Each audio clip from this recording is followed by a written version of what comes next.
chuka in hum him nga lalpa chuka chakna ni mangan laya chân pui vầy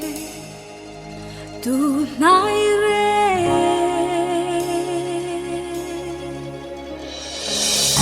lei lung te hi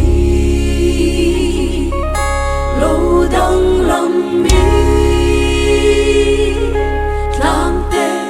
hi tui phim ria chu nga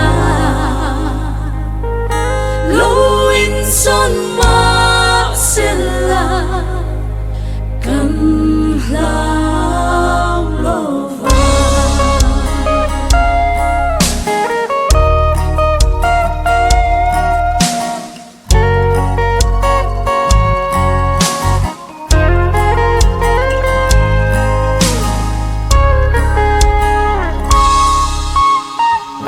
lalpa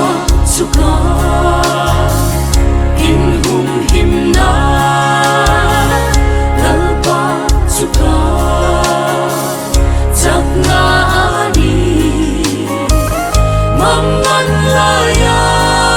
chân tui vơi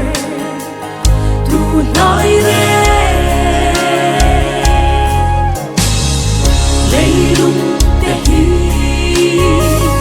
lâu đăng lam mi lam te hi tui phim ria chu nga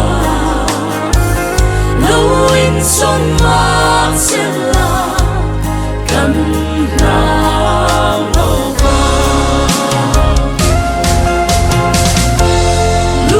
bakha ma sung mi pen te chuan ta thian không vui chu atilong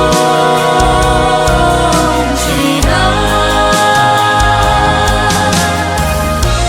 si pai ho de la kan te na mo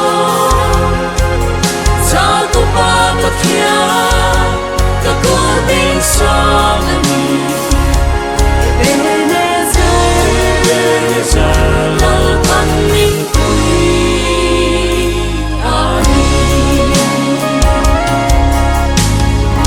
kena ki pui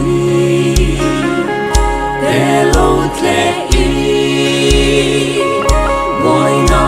tui pui phone vel ma se